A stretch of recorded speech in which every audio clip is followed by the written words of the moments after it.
Have you ever sat in a courtroom and listened to your own parents call you incompetent just so they could seize the keys to your life? If you think this is a standard property dispute, you are mistaken. The final reveal was not about bank accounts but a criminal script rehearsed for years. When the judge finally read aloud my true net worth to the public, the silence in that room felt heavier than a guilty verdict.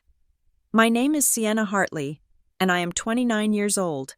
As I sat in the sterile, fluorescent-lit courtroom in Portland, Oregon, I kept my hands folded neatly on the mahogany table. It was a posture I had practiced in front of a mirror for 3 hours the night before. Left hand over right, knuckles smooth, no trembling. The rain was hammering against the reinforced glass of the courthouse windows, a relentless gray sheet that matched the mood inside Courtroom 4 perfectly. But the storm outside was nothing compared to the calculated devastation happening inside. Across the aisle, my parents, Richard and Eleanor, sat huddled together like two survivors of a tragedy. My mother was dabbing at dry eyes with a lace handkerchief she had probably bought specifically for this performance. My father had his arm around her shoulders, looking grim and burdened. To the casual observer, they were heartbroken parents trying to save their wayward daughter from herself.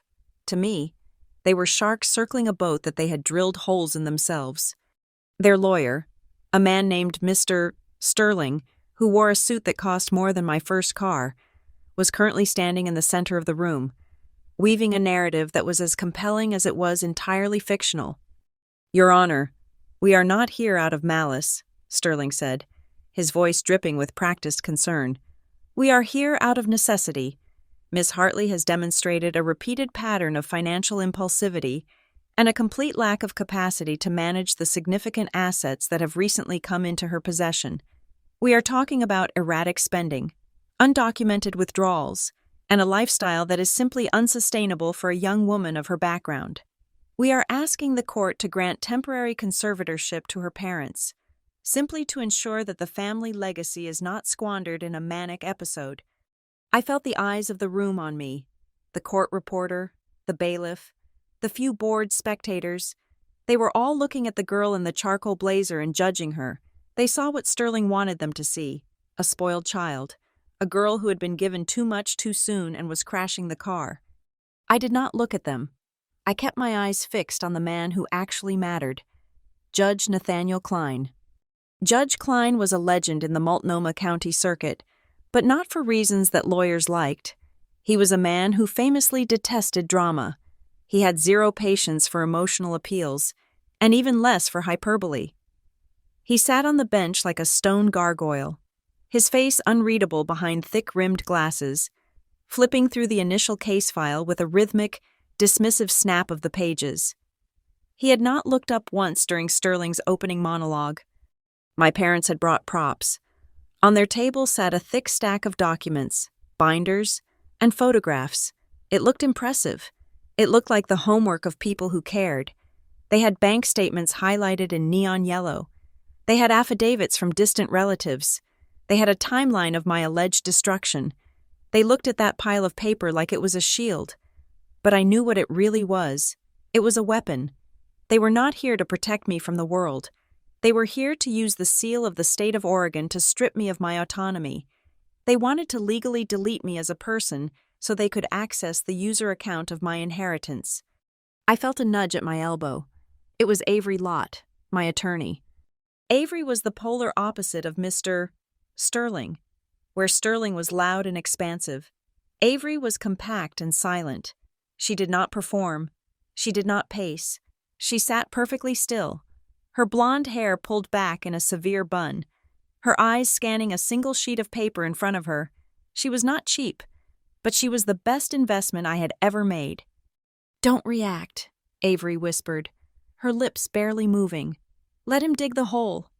I watched my father nod solemnly as Sterling continued. "We have evidence, Your Honor," Sterling said, gesturing to the pile. "Bank statements showing withdrawals of $10,000 in cash at 3 a.m. Credit card bills for luxury items that Miss Hartley has no use for. We have reason to believe she is being influenced by outside parties, or perhaps suffering from a break in reality. $10,000, 3 a.m, I almost laughed. At 3 in the morning on the dates he was referencing, I was likely asleep, preparing for a 12-hour shift at the firm where I managed portfolios worth 10 times what my parents were fighting over. But the lie was specific. It was detailed. And in a court of law, a detailed lie is often more powerful than a vague truth. Sterling finally sat down, looking satisfied. He believed he had painted a masterpiece. Judge Klein stopped flipping pages. He looked up, peering over his glasses. "Mr. Sterling?" the judge said, his voice dry like sandpaper. "You have used the word impulsivity 7 times in the last 10 minutes. I am looking at the docket, and I see a young woman who has held a steady job in high finance for 2 years with 0 disciplinary record." "That is part of the facade, Your Honor," Sterling interjected quickly.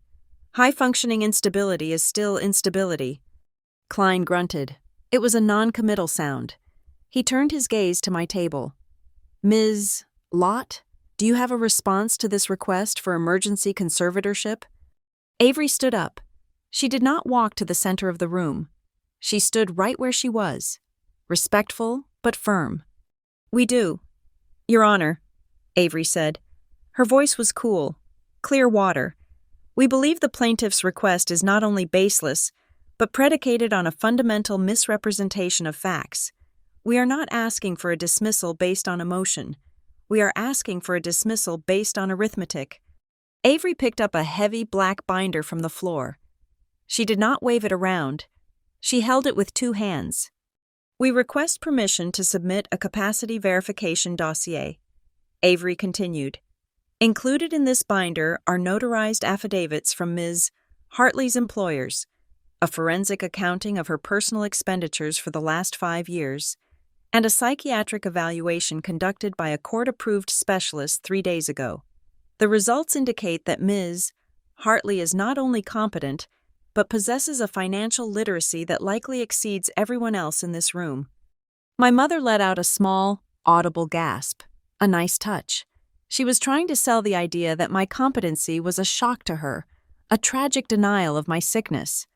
Judge Klein extended a hand. "Bring it here." The bailiff took the binder from Avery and walked it up to the bench. The room was silent, save for the hum of the air conditioning and the rain outside. I watched Judge Klein open the binder. He read the first page, then the second. His expression did not change, but the speed of his reading slowed down. He was actually absorbing it. Sterling stood up again. "Your Honor, with all due respect, a psychiatric evaluation can be rehearsed, but numbers do not lie. We have the bank statements right here." Sterling waved a sheaf of papers. "We have statements from the First Bank of Maine, showing the erratic behavior we described." Judge Klein looked up, irritated. "Submit them. Then, stop waving them like a flag." Sterling handed his evidence to the bailiff. The thick stack of papers was placed on the judge's desk, right next to Avery's binder. This was the moment, the collision point. I watched the judge's eyes move from my clean, organized professional history to the chaotic, messy narrative my parents had constructed. He picked up the top sheet of my parents' evidence. It was a bank statement. I could see the logo from where I sat. A local bank in Maine, one I knew well because my grandfather had banked there for 40 years.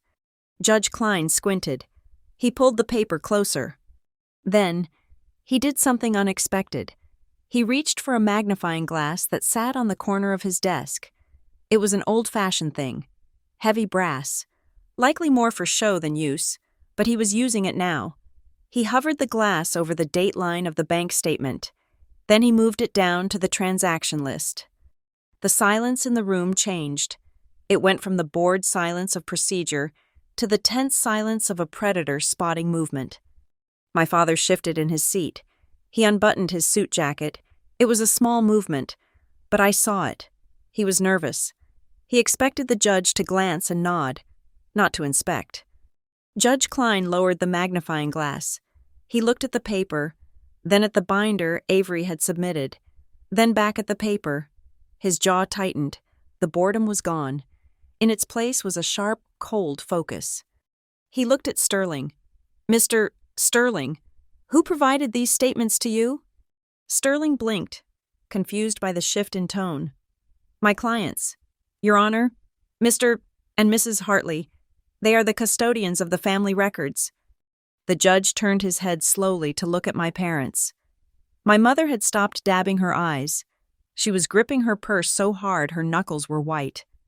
My father was staring straight ahead, refusing to make eye contact with the bench. Judge Klein picked up a red pen. In the stark lighting of the courtroom, the red cap looked like a drop of blood. He made a sharp, aggressive mark on the document Sterling had just handed him. It was a slash, angry and definitive. "Madam Clerk," the judge said, his voice dropping an octave, "mark this exhibit for special review. Mark it with the code for suspected fraudulent submission." The heir left the room. Sterling froze. "What?" "Your Honor, I do not understand." Judge Klein ignored him. He turned his chair so he was facing me directly. For the first time all morning, he looked me in the eye. He did not look at me like a child. He did not look at me like a victim. He looked at me like a witness to a crime scene. "Ms. Hartley," the judge said. I sat up straighter. "Yes, Your Honor." He held up the paper my parents had submitted. The undeniable proof of my incompetence. The smoking gun of my financial ruin. "Ms. Hartley, tell me the truth," he said, and his voice echoed off the wood paneling. "Do you have any knowledge that these accounts even exist?" The word no echoed in the courtroom, but my mind was already drifting away from the mahogany tables and the wet Portland windows. The question the judge had asked, whether I knew about the accounts, triggered a sensation I had not felt in years. It was the feeling of being small, of being managed, and of being told that the reality I saw with my own eyes was incorrect. It was a feeling that transported me back 21 years, to a gravel driveway in Bar Harbor, Maine, where the air smelled of salt and dying pine needles. I was 8 years old. That was the year my childhood effectively ended. Not with a bang or a scream, but with the quiet hum of a luxury sedan's engine. "We are just going to figure some things out. Sienna," my mother had said. She did not look at me. She was looking at her reflection in the side mirror of the car, checking her lipstick. "It will only be a few months, a summer vacation. You love the ocean." My father was already in the driver's seat. He kept the engine running. That was the detail that stuck with me for 2 decades. He did not turn off the car to walk me to the door. He did not get out to hug his parents. He kept the car idling, a mechanical beast ready to sprint the moment I was clear of the blast radius. They unloaded my single, small pink suitcase onto the porch. It looked ridiculous there, bright and plastic against the weathered gray shingles of my grandparents' house. "Be a good girl," my father called out through the half-lowered window. "Do not be a burden." And then they drove away. They did not wait to see if the door opened. They did not wave. The car simply rolled down the long driveway, kicked up a cloud of dust, and disappeared around the bend of the coastal road. I stood there for a long time, listening to the silence of the Maine woods, realizing that a few months was a lie. Even at 8, I knew the difference between a pause and a period. This was a period. The door opened behind me. Graham Whitlock, my grandfather, stood there. He was a tall man, built like the rocky coast he lived on, hard, weathered, and immovable. He did not offer me a hug. He did not coo or offer fake sympathies. He looked at the retreating dust cloud, then down at my suitcase, and finally at me. "Pick it up, Sienna," he said. His voice was gravel. "We do not leave things on the porch." That was the beginning of my real education. Life with Graham and Marjorie Whitlock was not a summer vacation. It was a boot camp for reality. They were people of the old world, a world where feelings were private and actions were public. They did not believe in excess. They did not believe in complaining. And most importantly, they did not believe in lies. My grandmother, Marjorie, was the steel spine of the house. She was 70 then, but she moved with a terrifying grace. On my first morning there, I woke up at 9 o'clock, disoriented and sad. By the time I came downstairs, the kitchen was spotless. Lunch was already being prepped, and Marjorie was waiting. In this house, the day begins at 6. She told me, not angrily, just factually. You have missed 3 hours of life. You will not get them back. She taught me how to stand, literally. If I slumped at the dinner table, she would tap my spine with a cold silver spoon. If I mumbled, she would ignore me until I spoke with the diction of a news anchor. Stop apologizing. She would snap if I said sorry for bumping into a chair or dropping a fork. You take up space in this world. Sienna, own it. If you break something, fix it. If you hurt someone, make amends. But never apologize for existing. It makes you look weak, and the world eats weak things. While Marjorie built my armor, Graham sharpened my mind. He was a retired actuary, a man who saw the world not in colors, but in probabilities and margins. He did not buy me toys. Instead, on my 9th birthday, he gave me a leather-bound ledger and a crisp $10 bill. This is not for spending, he said, sitting me down at his massive oak desk. This is capital. Every Sunday night, while other children were watching cartoons or dreading school, I sat in Graham's study under the green glow of a banker's lamp. He taught me the language of money. He did not teach it as a way to buy things. He taught it as a way to survive. Compound interest is the 8th wonder of the world, he told me, his finger tracing a column of numbers. He showed me how a single dollar, left alone and respected, could become an army. He showed me how debt was a chain people forged for themselves because they could not wait. But the most important lesson came when I was 12. I wanted to go on a school trip to Quebec. I needed $200. Graham put a contract in front of me. It detailed the loan, the interest rate of 2%, and the repayment schedule based on my chores. I was so excited to go that I reached for the pen immediately, my hand shaking with anticipation.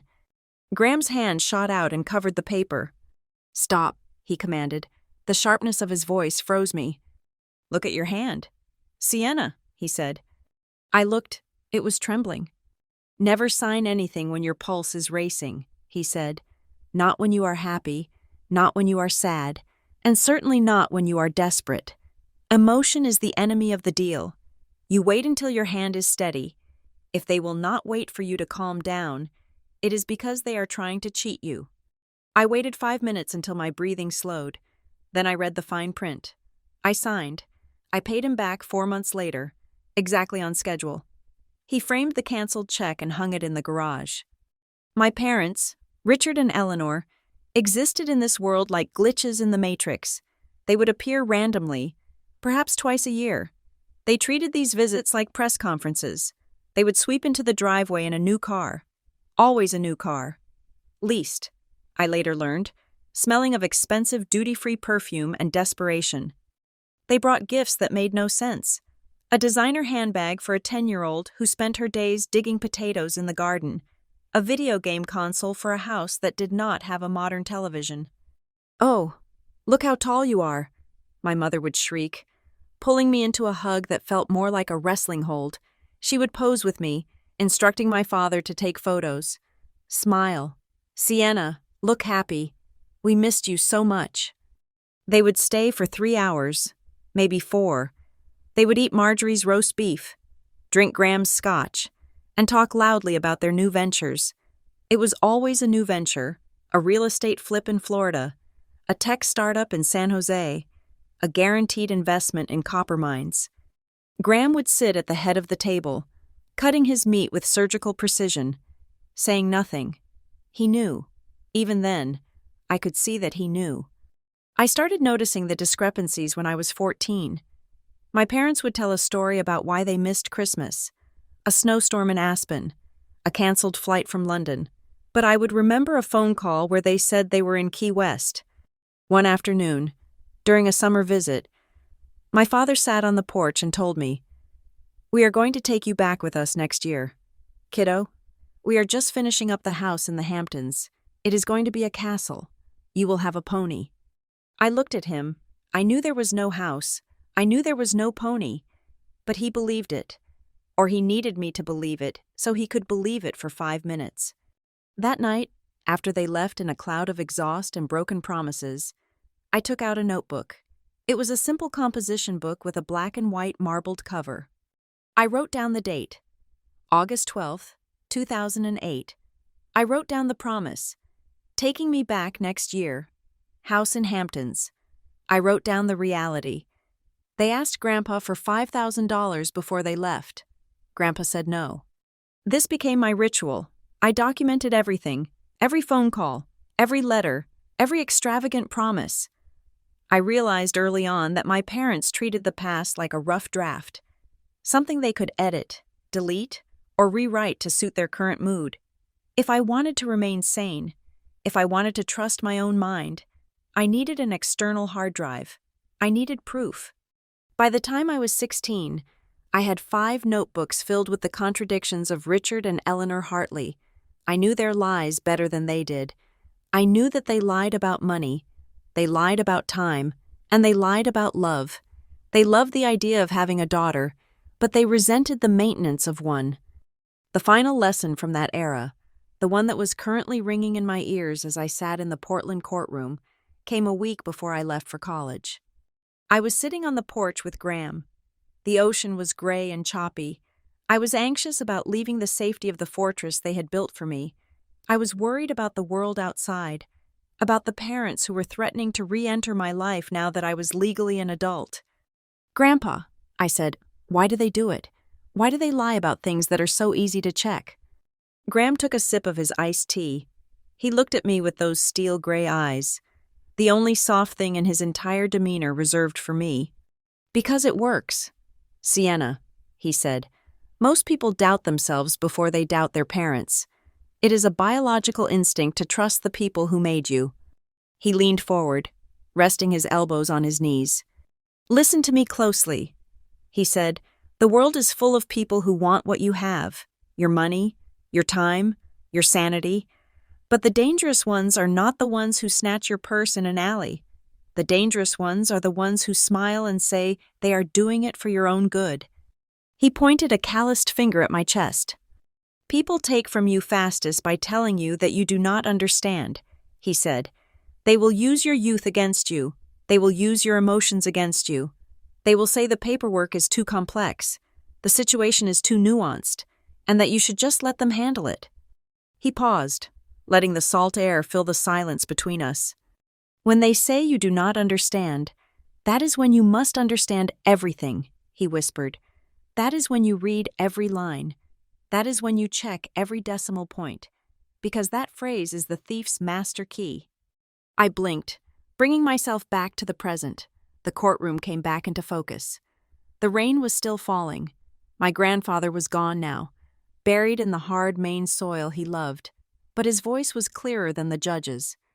"Do you know these accounts exist?" the judge had asked. I looked at my parents. My mother was clutching her pearls, her eyes wide with that feigned innocence I had cataloged in my notebooks 1,000 times. My father looked indignant, the same look he had when Graham refused him a loan. They were banking on the girl who was sent away. They were banking on the child who would just nod and accept their version of reality because it was easier than fighting. They had forgotten who raised me. I looked back at the judge. My hand was steady on the table. My pulse was slow. "No, Your Honor," I said, my voice projecting clearly. "Just as Marjorie had taught me, I have never seen those accounts, but I know exactly who opened them." The transition from the rocky coast of Maine to the brick and ivy prestige of the boarding school in New Hampshire was not a culture shock for me. It was a deployment. My grandparents had paid the tuition from a trust fund set up decades prior. But they made it clear that this was the final handout. Graham had sat me down the night before I left, handing me a check for my first semester of books and a train ticket. He told me that education was the only asset that could not be seized by a bank or a bad marriage. Most of the students at the academy saw the school as a rite of passage, a place to wear blazers, play lacrosse, and socialize with the future masters of the universe. To me, it was a forge. I did not go there to make friends. I went there to harden myself against the world that my parents inhabited. I treated every semester like a fiscal quarter, calculating the return on investment for every hour spent in the library versus the cafeteria. I gravitated toward mathematics and economics immediately. I loved them because they were binary. In a history essay, a teacher could mark you down because they did not like your tone. In literature, interpretation was subjective, but in calculus, in statistics, in advanced macroeconomics, there was no room for opinion. The answer was right, or it was wrong. Numbers did not wake up one day and decide they loved a different variable. Numbers did not promise you a pony and then leave you standing in a driveway with a plastic suitcase. They were the only things in my life that did not betray me. By the time I was 18, I had secured a full academic scholarship to a university in Boston. This was critical. I did not want my grandfather to pay, and I certainly did not want my parents to have a financial hook in my future. I wanted to owe $0 to anyone with the last name Hartley or Whitlock. Freedom, I had learned, was not about doing what you wanted.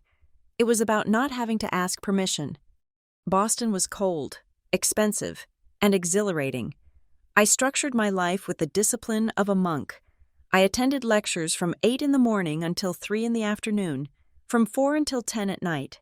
I worked. I did not work in the campus bookstore or the coffee shop where the work was easy. I found a job as a data entry clerk for a mid-sized accounting firm. It was mind-numbing work, typing rows of figures into spreadsheets until my eyes burned, but it gave me access. I read everything I typed. I learned how businesses hid losses. I learned how executives padded expense accounts. I learned the anatomy of a financial lie. My peers spent their weekends at parties in Allston or bar hopping near Fenway Park. I spent my weekends building a portfolio. I started trading with the tiny amount of money I saved from my wages. $500 here, $1,000 there. I did not trade on gut feeling. I traded on research. I read annual reports the way other girls read fashion magazines. I learned to spot the difference between a company that was actually growing and a company that was just good at creative writing. When graduation approached, I treated the job hunt like a military campaign. My target was Northbridge Capital Advisory. They were not the biggest firm in the city, but they were the most aggressive. They handled wealth management for high net worth individuals, the kind of clients who had complex assets and even more complex secrets. I knew that if I could survive there, I could survive anything. I did not just send in a resume. I stalked the hiring managers. I read every article they had published in the last 10 years. I analyzed their current client mix. When I walked into the interview, I was 22 years old and wearing a suit I had bought at a thrift store and tailored myself. The partner, a man named Marcus Thorne, who was known for making junior analysts cry, looked at my resume and frowned. He asked me why I thought a girl from a state school could handle the pressure of managing $50 million portfolios. I looked him in the eye and told him that I had been managing risk since I was 8 years old. I told him I did not care about the prestige of the firm or the free dinners. I told him I cared about accuracy. Then I pulled out a folder. Inside, I had redlined a report his firm had released 2 weeks prior. I pointed out 3 statistical errors in their emerging markets projection. The room went silent. Thorne looked at the paper, then at me. He hired me on the spot. The next 2 years were a blur of adrenaline and caffeine. I was the first one in the office at 6 in the morning and the last one to leave at 9 at night. I managed portfolios for clients who had more money than some small countries. I learned the language of the elite. I learned how to talk to auditors, how to push back against lawyers, and how to structure a trust so that it was impenetrable. Crucially, I learned how to read people when money was on the table. I saw families tear each other apart over inheritance disputes. I saw fathers try to hide assets from their daughters. I saw mothers use trust funds to blackmail their sons. Every day at Northbridge was a case study in the toxicity of money mixed with blood. I took notes. I learned the legal mechanisms they used to manipulate each other, and I learned the legal mechanisms used to stop them. I was arming myself, though I did not yet know exactly for what war. My bonus that second year was significant. Combined with my aggressive savings, I was still living in a shoebox apartment with 2 roommates and eating noodles most nights. I finally had enough. I bought my first apartment. It was not a mansion. It was a 2-bedroom condo in a gentrifying neighborhood, but it had good bones and, more importantly, a heavy steel door with a deadbolt. I put 20% down in cash. I signed the mortgage papers alone. My hand did not shake. When the realtor handed me the keys, I felt a sensation I had never experienced before. It was the feeling of solid ground. This was mine. The floorboards, the walls, the air inside. It belonged to Sienna Hartley. No one could send me away from here. No one could tell me it was just for a few months. I made a mistake, though. I was proud. And in a moment of weakness, I wanted my parents to know that I had succeeded despite them. Or perhaps, deep down, the 8-year-old in me still wanted them to be impressed. I sent them a text message, just a photo of the keys in the living room, with the caption, "Finally home. Bought my first place." The response was immediate. It was not a phone call of congratulations. It was not a card. It was an interrogation. My mother called within 3 minutes. "Oh, Sienna," she said. Her voice pitched high with that fake sweetness that always set my teeth on edge. "It looks quaint. But tell me, honey, how did you afford this?" "I worked for it." "Mother," I said, keeping my voice neutral, "I have a good job. I saved." "But Boston is so expensive," she pressed. "Surely you did not qualify for a mortgage on your own? Did Grandpa leave you something we did not know about?" The question hung in the air, sharp and predatory. She was not asking because she was proud of my independence. She was asking because she was calculating my net worth. "No," I said. "Grandpa left me nothing but advice. This is my money." My father got on the line then. I could hear the skepticism dripping from his voice. "Sienna, you need to be careful. Real estate is tricky. You probably got ripped off on the interest rate. Send me the paperwork." "Excuse me?" I asked, walking over to lock my new front door. "Send me the mortgage documents and the closing statement," he demanded. "I want to look them over. I just want to make sure you did not sign anything stupid. You know how you get with numbers. You get overwhelmed." I froze. I get overwhelmed with numbers? I was managing portfolios that generated more revenue in a week than he had made in his entire life. I was the person people came to when they were overwhelmed. The gaslighting was so brazen, so casual, that it almost worked. For a split second, I felt that old familiar doubt. Maybe I did miss something. Maybe I was incompetent. But then I looked around my apartment. I looked at the boxes I had packed myself. I looked at the contract lying on the kitchen island. A contract I had read 3 times, highlighting every clause. "I am fine. Dad," I said, "I had a lawyer review it." "A lawyer?" He laughed, a harsh, barking sound. "Why would you waste money on a lawyer when you have family? We are just trying to protect you. Just scan the papers and email them over tonight. We need to see what you are worth. I mean, what the house is worth." He had corrected himself, but the slip was undeniable. "We need to see what you are worth." A cold chill went down my spine, colder than the Boston winter outside. They had not called me in 6 months. They had not visited in 2 years. But the exact moment I converted my labor into a tangible, seizable asset, they were there. They were circling. They did not care about the apartment. They cared about the capacity. If I could buy an apartment, it meant I had access to capital. And if I had capital, they wanted to know how to get to it. I sensed danger. It was a primal instinct, the same one that makes a deer freeze when a twig snaps in the forest. Their interest was coming too late to be love, but the timing was perfect for a raid. "I do not think so," I said. "The papers are filed. It is done. I have to go. I have work to do." I hung up before they could protest. I stood in the middle of my empty living room, clutching my phone. I realized then that my fortress was not finished. I had built the walls, but I had left the gate unlocked. I had let them know I had something to steal. I walked over to my bag and pulled out my work laptop. I needed to check something. If they were this interested in my finances now, it implied a desperation I had not anticipated. I logged into the public records database, a tool we used at Northbridge to vet potential clients. I typed in 2 names, Richard Hartley and Eleanor Hartley. I hit enter, and as the search wheel spun, I knew that whatever came up on that screen was going to be the reason they were suddenly so desperate to protect me. The dissolution of the Whitlock estate began not with a bang, but with a slow, agonizing erosion. My grandmother, Marjorie, departed first.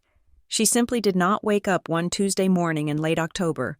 The doctors called it heart failure, but I knew it was simply that her work was done.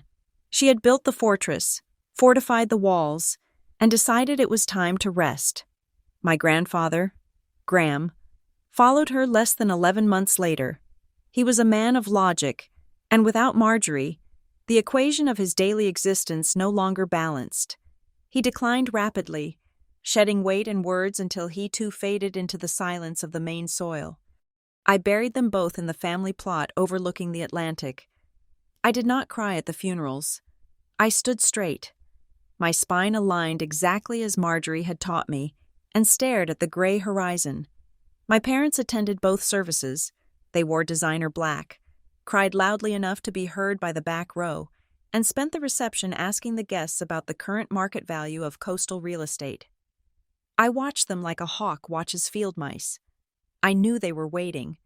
They had been waiting for 30 years. The reading of the will took place 2 weeks after Graham's funeral. The venue was the law offices of Harrow and Pike, a firm that smelled of mahogany, old leather, and billing hours. It was located in a pre-war building in downtown Portland, the kind of place where the elevators were lined with brass and the receptionists spoke in hushed, reverent tones. This was the firm that had managed the Whitlock affairs for 4 decades. They knew where every skeleton was buried, and more importantly, they knew exactly how much gold was buried with them. I arrived early. I sat in the conference room, a cavernous space dominated by a table long enough to land a small aircraft on. I chose a seat near the window, away from the head of the table. I wanted to observe. My parents arrived 10 minutes late.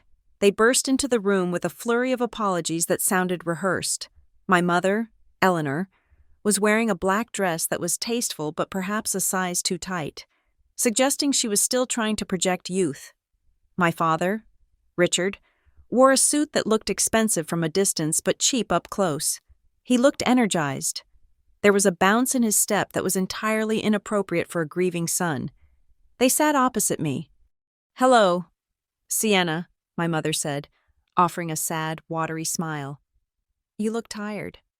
Darling, are you taking care of yourself?" "I am fine." "Mother," I said. I looked at my watch.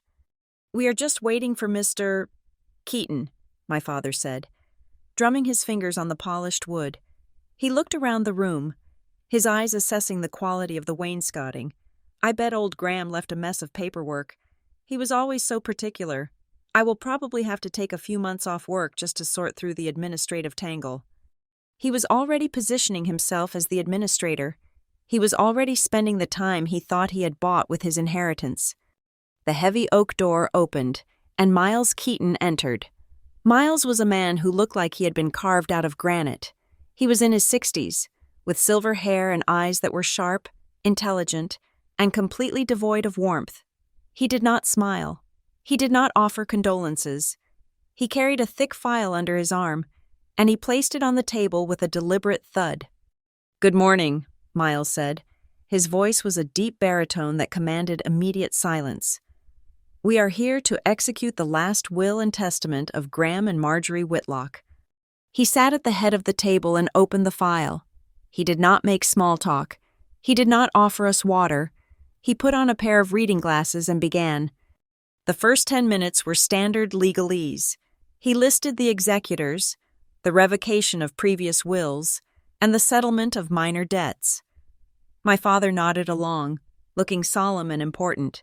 He kept glancing at me with a look of benevolent pity. He thought I was about to get a token amount, perhaps enough for a down payment on a car, while the adults handled the empire. Then, Miles Keaton cleared his throat. He looked up over his glasses, his gaze lingering on my parents for a fraction of a second before dropping back to the page. Article 5. Miles read, "Distribution of the residuary estate." My father leaned forward. This was it, the main event. "I, Graham Whitlock, being of sound mind, Do hereby devise and bequeath the entirety of my estate, including all real property, investment portfolios, cash reserves, and personal effects, to my granddaughter, Sienna Hartley.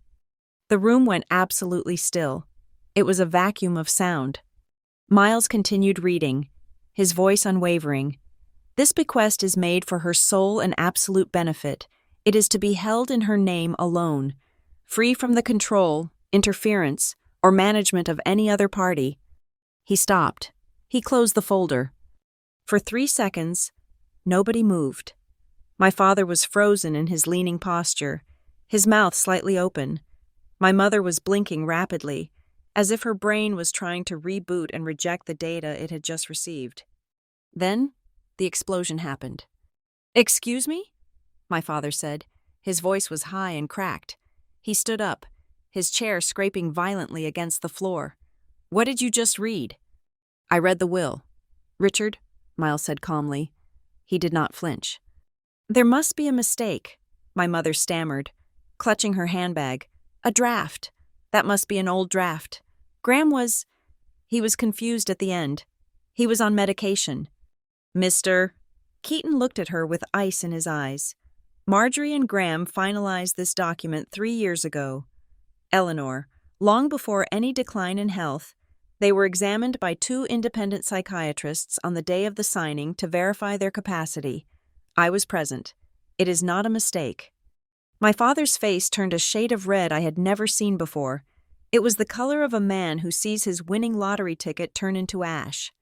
"This is insane," he shouted. He slammed his hand on the table. "We are his children. I am his son. There is a generational order to these things. You do not skip a generation. It is unnatural. Sienna is 25 years old. She is a child." "She is 27, Miles corrected.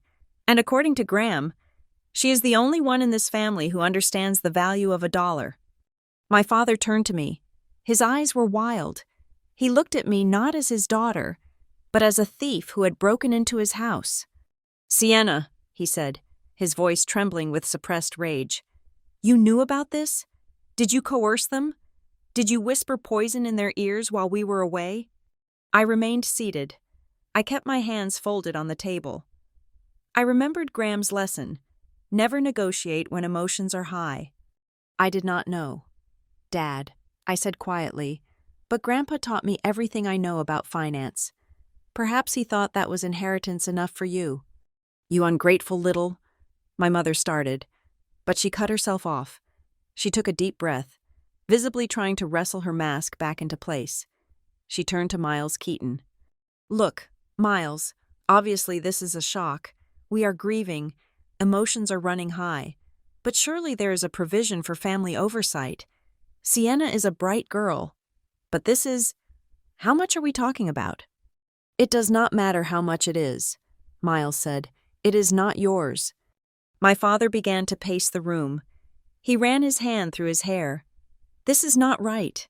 It is not fair. We have debts. We have expectations. The business in Florida needs capital. Graham promised to help." "Graham promised nothing," Miles said, "and the will contains a specific no-contest clause. If you attempt to challenge the validity of this will, you will forfeit the singular bequest left to you." "What bequest?" my father snapped. Miles slid 2 envelopes across the table, one for each of them. $10,000 each, Miles said, "to cover your travel expenses and immediate grief counseling. If you sue, you lose even that." My father stared at the envelope like it was a live grenade. $10,000. To a man who was expecting 10 million, it was worse than zero. It was an insult. It was a slap in the face from beyond the grave. He did not pick it up. He looked at me, and the hatred in his eyes was so pure, so unfiltered, that I actually felt a chill. "We want copies," he hissed. "We want copies of everything. The will, the medical reports, the trust documents, all of it." I expected Miles to refuse. Instead, he reached into his briefcase and pulled out 2 thick binders. "We anticipated this request," Miles said. "Here are the certified copies. You will find everything is in order. The I's are dotted, The T's are crossed. My father snatched the binder. He did not look at the papers. He looked at me. His calculation had already shifted. He was no longer the grieving son. He was the general of an army that had just lost a battle but was planning a war. "Come on. Eleanor," he said, "we are leaving." My mother lingered for a moment. She looked at the envelope on the table. Then, with a quick, snatching motion, she grabbed it and shoved it into her purse. She grabbed my father's envelope too. "This is not over," she whispered to the room at large. They walked out. The door clicked shut behind them. The silence returned, but the air in the room felt bruised. I looked at Miles Keaton. "They are going to fight it, aren't they?" I asked. Miles took off his glasses and rubbed the bridge of his nose. He looked tired. "They cannot fight the will. Sienna, it is ironclad. We made sure of that. But people like your parents, they do not fight with law. They fight with pressure. They fight with guilt. And when that fails, they get creative." He looked me in the eye. "Be careful. Sienna, money changes people, but it reveals them even more. You are about to see exactly who they are." I nodded. I stood up and smoothed my skirt. "Thank you, Miles." I walked out of the building and into the parking lot. The Maine air was biting and cold, carrying the scent of impending snow. I walked toward my car, a sensible 4-year-old sedan I had bought with my own bonus money. As I reached for the door handle, a shadow fell over me. My parents were waiting by their leased luxury SUV. They were not screaming anymore. The rage had been replaced by something far more dangerous, a calm, terrifying paternalism. My mother stepped forward. She reached out and touched my arm. Her hand was cold, and her grip was tight, bordering on painful. "Sienna," she said softly. Her voice was low, intimate, the voice she used when she wanted to share a secret. I looked at her. I saw the lines around her eyes, the desperation hidden under the makeup. "What do you want?" "Mother?" I asked. She smiled. It was a smile that did not reach her eyes. "You know we love you, right?" she said. "We just want what is best for you." She leaned in closer. I could smell her perfume, cloying and sweet. "You are young, Sienna," she whispered. "You have no idea what a burden this kind of wealth is. It destroys people. It attracts wolves." She squeezed my arm harder. "You will need help," she said. "You will need an adult to manage this. We are just going to go home and figure out the best way to support you. We will talk soon." She let go of my arm. My father did not say a word. He just watched me with that same calculating stare I had seen in the conference room. They got into their car and drove away. I stood in the parking lot, shivering not from the cold, but from the realization of what she had really said. She hadn't offered help. She had issued a threat. She had declared me incompetent by virtue of my youth. I unlocked my car and sat inside. I locked the doors. I checked the rearview mirror. They were gone, but I knew they would be back. My grandfather had left me a fortune, but he had also left me a target on my back. And the people holding the bow and arrow were the ones who had given me life. The 18 months following the reading of the will were, in many ways, more exhausting than the immediate aftermath of the funeral. If my parents had simply declared war in the parking lot of Harrow and Pike, I would have known what to do. I would have hired security, changed my number, and prepared for a siege. But they did not do that. Instead, they executed a pivot so sharp it would have dislocated the spine of a lesser con artist. They decided to become parents. It started with a phone call on a Tuesday evening. My mother called, not to ask about the estate or the timeline of probate, but to ask if I had been eating enough protein. She sent a care package to my office at Northbridge 2 days later. It contained high-end tea, a cashmere scarf in exactly the shade of charcoal gray I preferred, and a handwritten note that said, simply, "We are so proud of your hard work." For a normal daughter, this might have been touching. For me, it was terrifying. It showed me that they had been watching me all along, noting my preferences and my habits, storing the data not for affection, but for ammunition. They knew I liked gray. They knew I drank Earl Grey tea. They had the data points. They just had never cared to use them until the data became a key to a vault. Then came the visits. They drove down to Boston once a month. They stayed in a hotel, not asking to crash on my couch, respectful of my space. They took me to dinner at restaurants that were quiet and expensive. They asked about my job. They listened when I talked about market volatility. My father, Richard, was particularly impressive in this role. He played the part of the concerned but respectful patriarch to perfection. "You work too hard." "Sienna," he said over a plate of scallops one rainy November evening, "you have those dark circles under your eyes again, just like your grandfather used to get. It is in the blood, I suppose. That drive." He poured me more wine. "But you have to leverage your assets," he continued, his voice smooth as silk. "You are working for a salary when you should be letting your capital work for you. You are sitting on a complex estate, honey. The tax implications alone are a full-time job." This was the opening gambit, the Trojan horse. "I am handling it, Dad," I said, taking a small sip of wine. "Miles Keaton has a team on it." "Keaton is a lawyer, not a strategist," my father countered gently. "He charges by the hour to file papers. He does not care about maximizing your yield. Look, I have a guy in New York, a brilliant wealth manager. He handles the portfolios for half the guys in my golf club. I mentioned your situation to him, anonymously, of course, and he had some incredible ideas about tax sheltering. I did not say no. I had learned from Graham that a flat refusal makes an enemy, while a deferral buys time. "Send me his info," I said. "I will look him up." I never looked him up. I knew exactly who he would be. A crony. Someone who would churn my account for fees and funnel information back to Richard Hartley. But the pressure did not stop there. It shifted, subtle as the tide, from suggestion to administrative necessity. My mother began emailing me about family compliance. "Sienna, darling," she wrote, "your father is worried about the filing status of the joint assets from the old family trust. To make sure you do not get hit with an audit, we need to consolidate the reporting. It would be so much easier if you just signed a limited power of attorney, just for tax purposes. It would save you so much paperwork.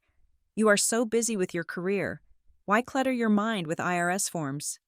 I read that email in my office, surrounded by 3 screens of real-time market data. I managed the tax liabilities for clients worth 10 times what my parents were worth. The idea that I would need help with an IRS form was laughable, but the tone was dangerous. It relied on the narrative that I was overwhelmed. I replied, "I have a CPA. He has it covered." They did not like that. The calls became more frequent. The concern began to curdle into condescension. "You are being stubborn. Sienna," my father said on a call in March, "we are trying to help you. You do not understand the complexity of what Graham left you. There are layers there that a standard CPA will miss. You are going to make a mistake, and the government is going to take 40% of it. Is that what you want? To lose nearly half of what your grandfather built because you were too proud to let your father help?" "I am not too proud." "Dad," I said, pressing the record button on my phone. Massachusetts is a 2-party consent state for recording, but I was currently in New Hampshire for a client meeting, which is a 1-party consent state. I had checked the statutes. I verified my jurisdiction before I picked up the call. I am just diligent. "You are acting paranoid," he snapped. "It is not normal." I said nothing. I let the silence stretch, forcing him to fill it. "We just want to protect you," he finished, his voice dropping back to that rehearsed calm. While they played their game, I played mine. I initiated a deep-dive audit of my own existence. If they were this desperate to get their hands on the administrative controls, I suspected it was not just about future greed, it was about past sins. I pulled my credit reports from all 3 bureaus. I requested a check systems report to see every bank account opened in my name for the last 20 years. I sat at my kitchen table one Saturday morning with a highlighter and a pot of coffee. The reports were mostly clean. My credit score was 810. My accounts were accurate. But then I saw it. On the Equifax report, Buried in the section for closed accounts, there was an entry for a checking account at a regional bank called Pine Tree State Financial. The account had been opened 7 years ago and closed 2 years ago. I stared at the entry. 7 years ago.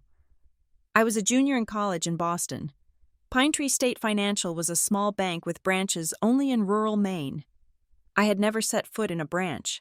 I had never applied for an account there. I looked closer at the details. The address listed on the account was not my dorm room.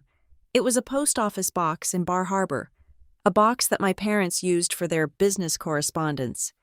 My heart hammered against my ribs. This was not a mistake. This was identity theft. But it was strange. The account was closed. Why open it? What flowed through it? Was it used to launder money? To hide debt? Or was it a test run? A way to see if they could successfully mimic my signature and bypass the identity checks. I did not call the bank. Not yet. I scanned the document and uploaded it to an encrypted cloud server. Then I sent a secure message to Avery Lott, a litigation attorney I had met through work. I did not tell her the whole story. I just asked, hypothetically, if a family member opens an account in your name without permission, does the statute of limitations start when the account is opened or when the fraud is discovered? Her reply came back in 10 minutes. When it is discovered. But Sienna, if this is real, do not confront them. If you confront them, they will shred the paper trail. Let them feel safe. So I let them feel safe. I continued to take their calls. I continued to accept their dinner invitations. The breaking point came in June.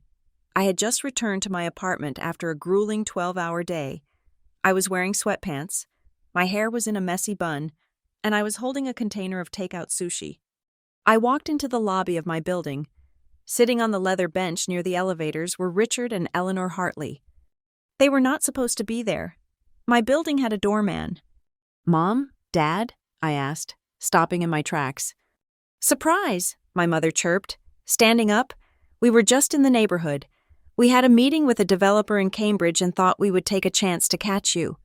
In the neighborhood? They lived 4 hours away. "How did you get in?" I asked, looking at the empty doorman station. "Oh, a nice young man let us in," my father said, waving his hand dismissively. "We have been waiting for an hour. Go change. Sienna, we are taking you to dinner." "I am tired. Dad, I just want to eat my sushi and sleep." "Nonsense," he said, walking over and taking the plastic bag from my hand. He tossed it into a nearby trash can. "You are not eating that garbage. We need to talk, face to face." The violation was physical. He had thrown away my dinner. He had invaded my home. He was deciding my schedule. I went upstairs, changed into jeans and a sweater, and came back down. I did not want them in my apartment. I wanted them in a public place where there were witnesses. We went to a steakhouse around the corner. The noise level was high, the lighting low. My father ordered a bottle of wine that cost $300 without asking me. He poured 3 glasses. "Enough games. Sienna," he said. He did not raise his glass for a toast. He just held it, swirling the red liquid. "I do not know what you mean," I said. "We know you have not hired a tax strategist," he said. "We know you are sitting on the assets like a dragon on a pile of gold. It is irresponsible. It is childish." "I am handling it," I repeated. My voice was steady, but under the table, my hands were clenched so hard my nails were digging into my palms. "You are not handling it," he snapped. People turned to look. He lowered his voice, but the intensity increased. "You are a 29-year-old girl playing at being a financier. You have no idea what real pressure is. Your mother and I, we have experience. We have liabilities you do not know about." "Liabilities?" I asked. "Is that what this is? You need money?" His face twisted. "Do not insult me. We do not need your money. We are trying to stop you from ruining the family name. If you make a mistake with this estate, it reflects on us." He leaned across the table. His face was inches from the candle flame. "We have spoken to a lawyer. Sienna, a real one." I took a sip of water, and he agrees with us. My father said, "He thinks that your behavior, the isolation, the refusal to accept family counsel, the obsessive hoarding of control. It indicates a lack of capacity. The words hung in the air. Lack of capacity. It was a legal term, a weaponized phrase. "Are you threatening me?" I asked. "No," my mother interjected, placing her hand on mine. "No, honey. We are just saying that if you cannot demonstrate that you are working with the family, we might have to ask a judge to appoint a guardian, just to oversee things, just until you settle down and get married or find some balance." My father nodded. "The courts take these things seriously. Sienna, if we tell them you are unstable, if we show them that you are overwhelmed and cutting off your support system, they will think you need supervision. It is for your own good." I looked at them. I looked at the parents who had dropped me off on a porch with a suitcase and driven away. I looked at the people who had opened a secret bank account in my name. And now, they were threatening to declare me mentally incompetent because I would not let them loot my grandfather's grave. I did not scream. I did not throw my wine in his face. I remembered Graham's voice. "Emotion is the enemy of the deal." "Okay," I said softly. My father blinked. "Okay?" "I need to think about it," I said. "If you are that worried, maybe you are right. Maybe I am in over my head." A look of triumph passed between them. It was quick, but I saw it. They thought they had broken me. They thought the threat of public humiliation had done the trick. "Take a few weeks," my father said, leaning back and taking a large drink of wine. "Think about it, but do not take too long. Our patience is not infinite." I finished the dinner. I let them kiss me on the cheek. I watched them get into a taxi. Then I went upstairs to my apartment, locked the door, and called Avery Lott. "I am ready," I told her. "Ready for what?" she asked. It was 10 at night, but she sounded wide awake. "They threatened guardianship." I said, "They are going to file." "Good," Avery said. "Let them file. That gives us discovery." 3 weeks later, on a Tuesday morning, the envelope arrived at my office. It was not a personal letter. It was a thick, heavy packet delivered by a courier. The return address was a law firm I knew by reputation, a firm that specialized in aggressive family litigation. I opened it. The cover letter was brief. The attached document was a petition for conservatorship. I read the first paragraph. I read the lies about my mental state. I read the claims about my erratic behavior. I picked up my phone and texted my parents, a single message. "I received the papers. Okay then." I did not tell them that "okay then" was not a surrender. It was the sound of a trap snapping shut. They had just put their claims on public record, and in doing so, they had given me the legal right to rip their lives apart in a courtroom to prove them wrong. The legal document sitting on my desk was not just a lawsuit. It was a work of fiction so elaborate it deserved a literary award. My parents had filed a petition for emergency conservatorship, a legal mechanism designed to protect the elderly with dementia or the comatose from being exploited. But they were applying it to a 29-year-old portfolio manager who had generated 18% returns for her clients in the last fiscal quarter. The language was brutal. It was designed to strip away my personhood layer by layer. The petitioner, Richard Hartley, asserts that the respondent, Sienna Hartley, suffers from a debilitating lack of executive function, characterized by periods of extreme social isolation, manic fixation on numbers, and a demonstrated inability to maintain normal human relationships. The respondent is highly susceptible to undue influence and lacks the emotional maturity to steward the significant assets in question. I read the words again. Manic fixation on numbers. That was how they described my career. That was how they described the discipline that paid my mortgage. But the text was not the worst part. The worst part was the exhibit list. To build a case for insanity, you need witnesses. My parents had dredged up a cast of characters from the periphery of my life, people I had not thought about in years, and weaponized their ignorance. Exhibit A was an affidavit from a cousin named Brenda, a woman I had met exactly 3 times in my life. In her statement, she claimed that at a family funeral 5 years ago, I appeared detached and unresponsive. She omitted the fact that I was 24, grieving my grandmother, and simply did not want to discuss my salary with her over the buffet. In the legal filing, my silence became catatonic dissociation. Exhibit B was from a former gardener who had worked for my grandparents for a summer when I was 12. He claimed I used to walk the perimeter of the property muttering to myself. He called it disturbing behavior. He did not know I was reciting the periodic table of elements to prepare for a science decathlon. To my parents, intellectual rigor was just a symptom of mental illness waiting to be diagnosed. They twisted everything. My frugality became hoarding. My independence became antisocial disorder. My refusal to hire their recommended financial advisor became paranoia.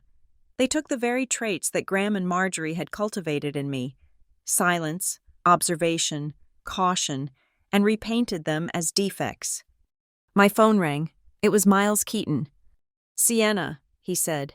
His voice was heavy, lacking its usual crisp professional edge. "I assume you have been served." "I have," I said, staring at the stack of papers. "It is impressive. Miles, they really went for the throat." "I need you to come to the office," he said. "Now. Do not bring the papers. Bring yourself. There is something you need to see." I grabbed my coat and hailed a taxi. The ride to Harrow and Pike felt different this time. The city of Boston looked sharper, colder. I felt like a spy moving through enemy territory. When I arrived, Miles did not take me to the large conference room.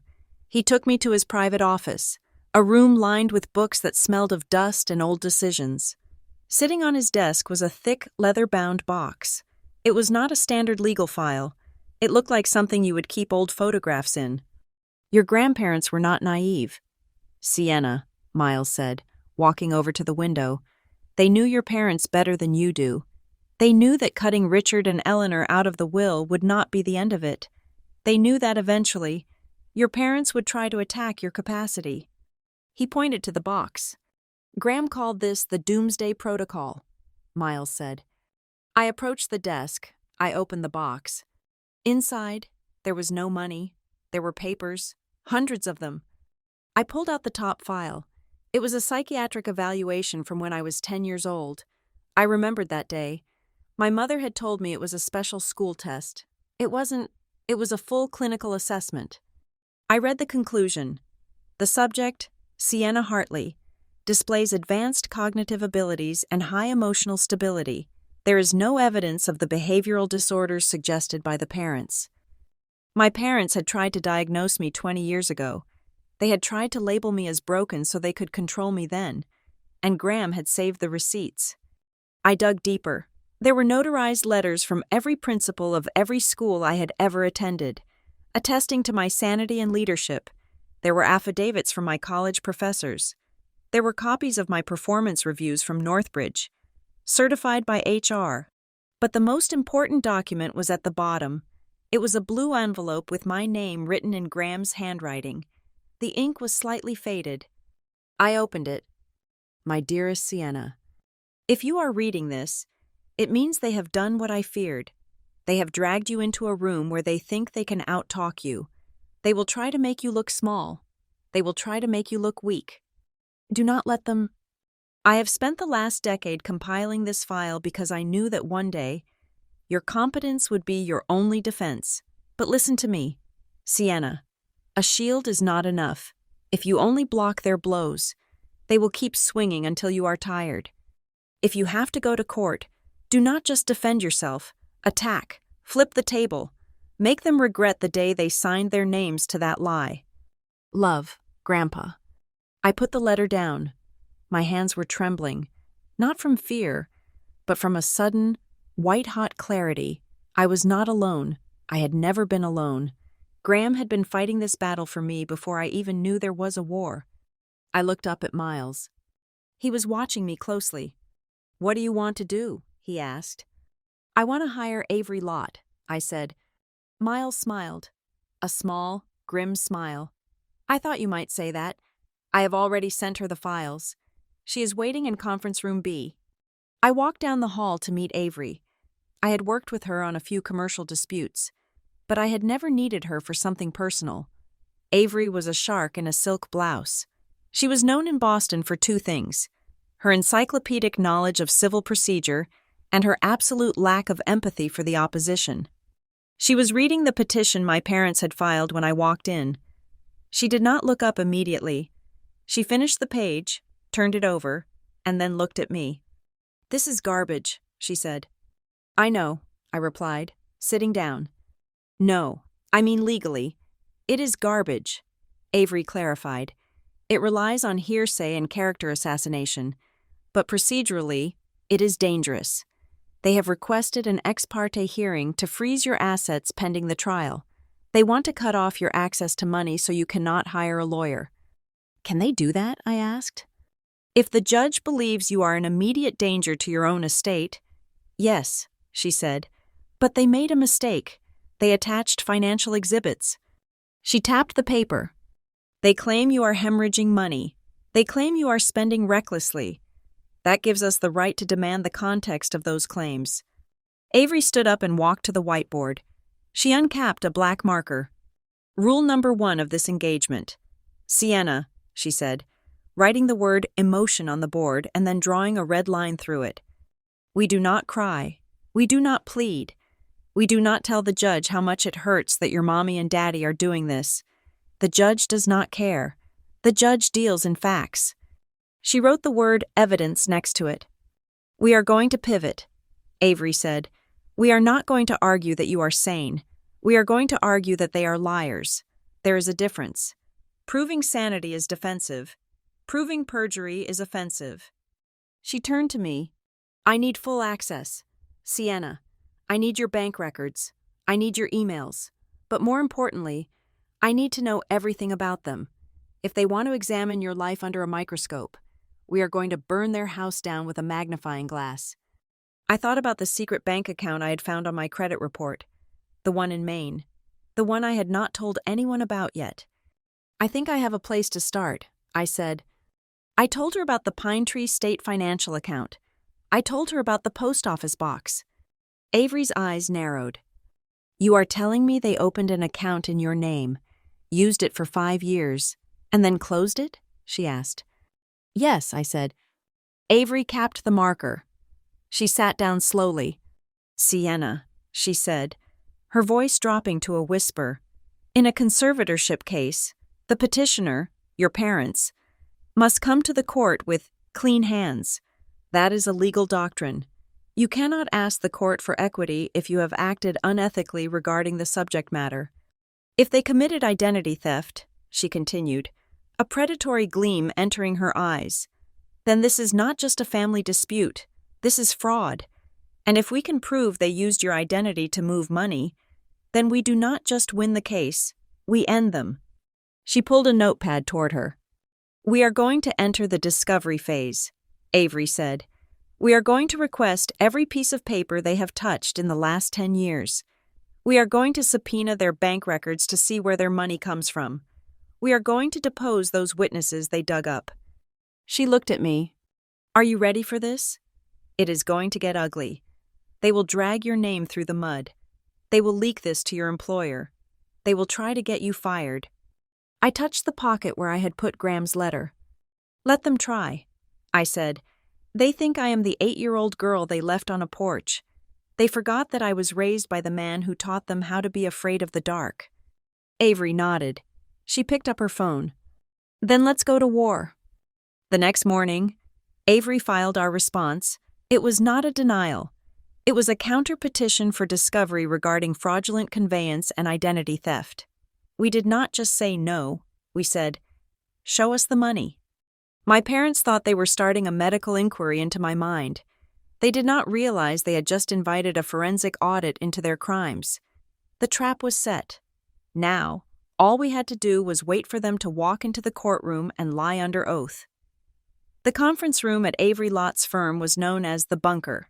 It was a windowless, soundproof glass cube in the center of the 25th floor, designed for cases that required absolute discretion and total immersion.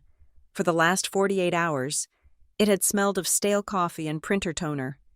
The discovery phase had begun, and true to Avery's prediction, my parents had tried to bury us in paper.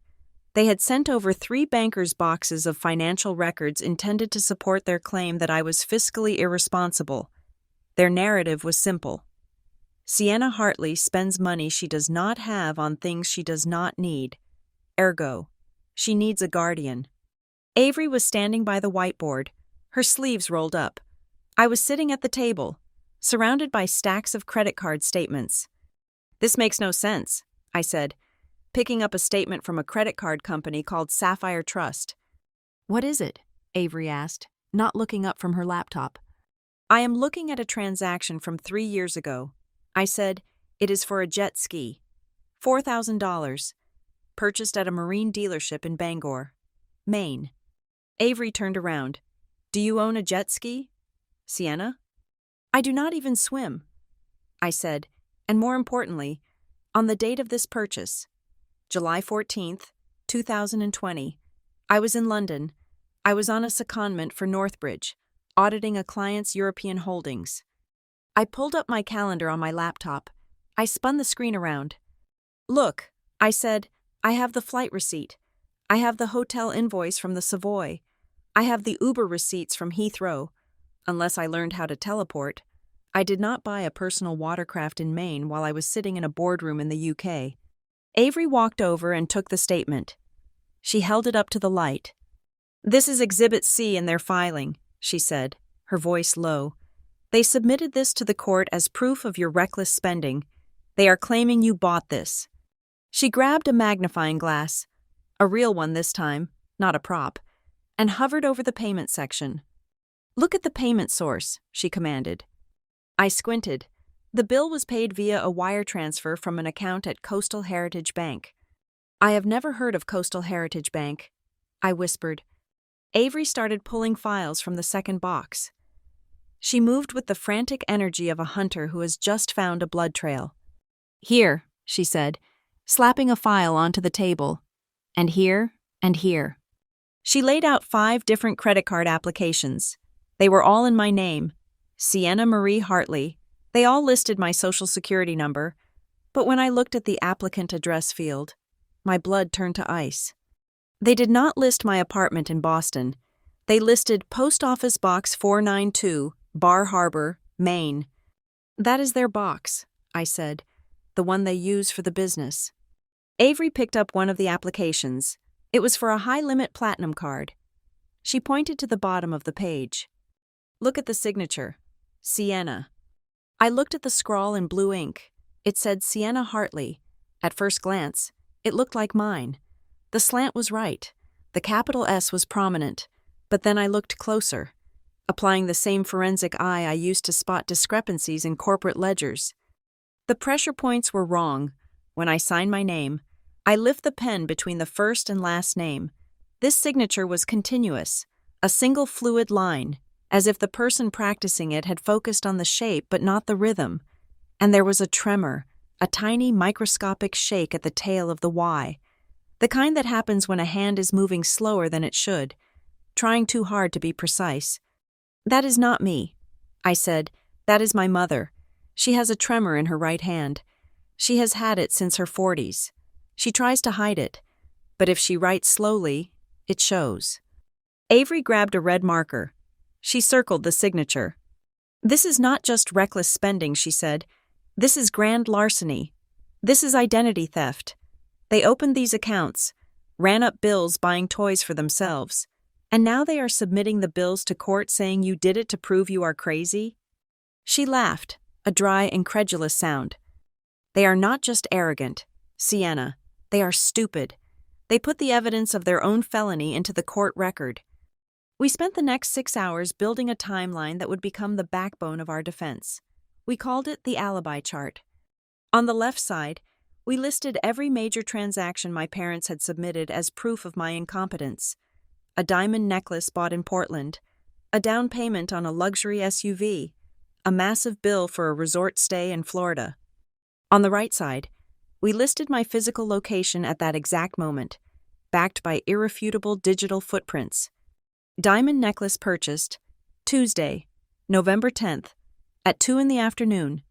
My location, swiping my security badge at the Northbridge server room in downtown Boston. Luxury SUV down payment signed. Friday, February 3rd at 10 in the morning. My location. Logged into a Zoom conference call with 3 witnesses and a recorded transcript.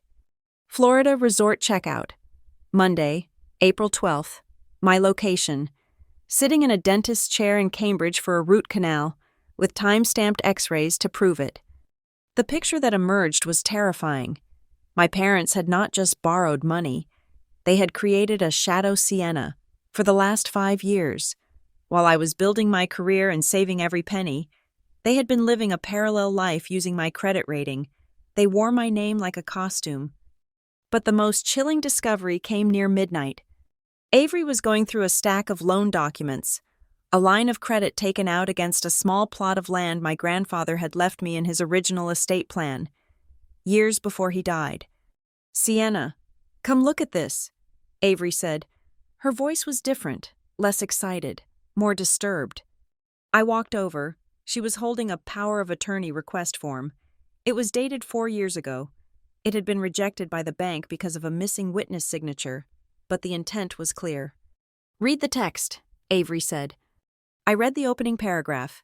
I, Sienna Hartley, being of sound mind and body, do hereby grant general and unlimited authority to Richard Hartley. I stopped. The font, the phrasing, it was archaic. It used words like herein before and twixt. "I know this language," I said. Avery nodded. "It is boilerplate from the 1970s. Nobody writes legal docs like this anymore." I ran to my bag and pulled out the digital scans of my grandfather's old papers, the ones Miles Keaton had given me access to. I scrolled through the PDFs until I found it. A power of attorney form my grandfather had signed for my grandmother in 1978. I held the tablet next to the forged document. "They are identical," I said, down to the font, down to the spacing. "They did not hire a lawyer to draft this," Avery said. "They found your grandfather's old papers in the house. They scanned them, whited out the names, typed in yours, and tried to pass it off as a new document." I felt a wave of nausea. This was premeditated. This was not a desperate act of parents needing money. This was a long-term, calculated strategy to harvest my identity. They had been planning this since I was in college. They were waiting for me to build enough credit to be worth stealing from. "We have them," Avery said, slamming the file shut. "This goes beyond civil court. This is federal wire fraud. This is forgery. When the judge sees this timeline, he is not going to grant them guardianship. He is going to read them their rights." We packed up at 2 in the morning. I was exhausted, my eyes burning, but my mind was racing. I walked out into the cool night air of the financial district, feeling the weight of the revelation. My parents were not just bad with money, they were criminals. My phone rang in my pocket. I checked the screen. It was an unknown number. Usually, I would ignore it, especially at this hour, but my adrenaline was high, and I felt invincible. I answered. "Hello?" There was a pause on the other end, a hesitation. Then, a voice I recognized but had not heard in years. "Sienna, is that you?" It was Mrs.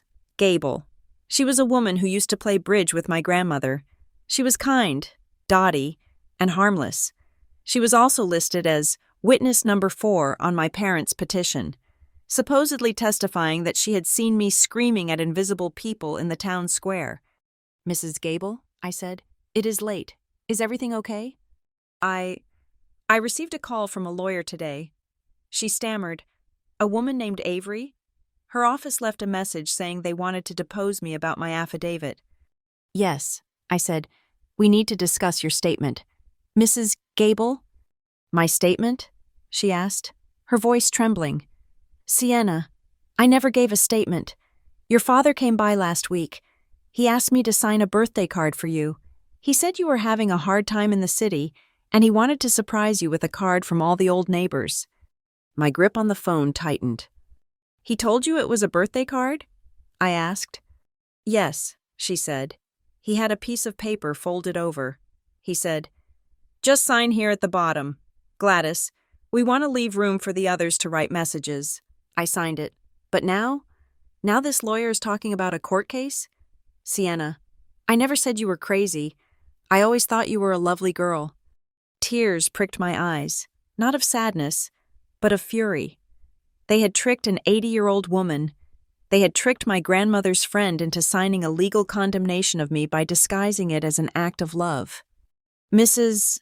Gable, I said, my voice steady, you have done nothing wrong, but you need to tell exactly that story to the judge. Can you do that for me? I suppose so, she said. I do not want any trouble, but I will not lie for Richard, not if he used me like that. I hung up the phone. I stood on the sidewalk, looking up at the skyscrapers of Boston. Avery, I said to the empty street, add one more charge to the list, witness tampering. The evidence was no longer just a pile of paper, it was a noose, and my parents, in their arrogance, had tied the knot themselves. All I had to do now was kick the chair away. The breakthrough did not come from a subpoena or a bank error. It walked through the front door of Avery Lott's office at 9 o'clock on a Wednesday morning, wearing a sensible tweed coat and carrying a handbag that looked like it could double as a weapon. It was Darla Penn. For 15 years, Darla had been my grandmother's personal assistant. She was the gatekeeper of the Whitlock household, a woman who managed Marjorie's social calendar and Graham's correspondence with the efficiency of a Swiss watch.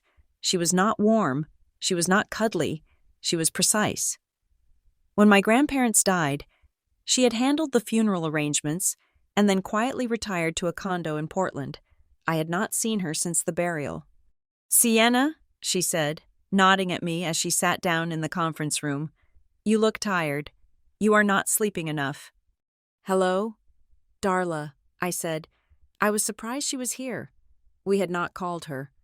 I heard about the petition, she said, placing her handbag on the table with a decisive thud. Your mother called me. She wanted me to sign an affidavit stating that Marjorie was worried about your mental health in her final years. Avery leaned forward, a pen poised over her legal pad. And what did you tell her? Ms. Penn? I told her that Marjorie was worried about many things, Darla said, her voice crisp. She was worried about the rising cost of heating oil. She was worried about the hydrangeas getting enough acid in the soil. But she was never, not for one single day, worried about Sienna's mind. Darla unzipped her bag. She pulled out a thick, spiral-bound document with a plastic cover.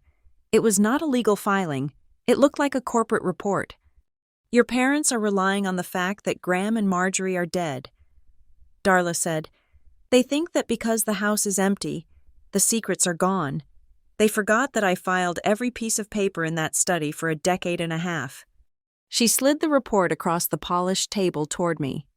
Graham did not trust Richard and Eleanor. She said, you know that, but you do not know how deep that distrust went. 6 years ago, right after you graduated from college, your father called the house asking for a loan. He claimed it was for a business expansion. Graham said no. 2 weeks later, Graham received a notification from his bank about a suspicious inquiry. Someone had tried to access his account using his social security number. I felt a cold shiver. It was the same pattern. Graham did not call the police. Darla continued. He called a man named Silas Vane, a private investigator in Bangor who specializes in corporate fraud. My eyes widened. My grandfather, the man who taught me about compound interest and moral rigidity, had hired a private eye to trail his own daughter and son-in-law. This is the report Silas compiled over 4 years, Darla said. Graham had him update it annually. He called it his countermeasure.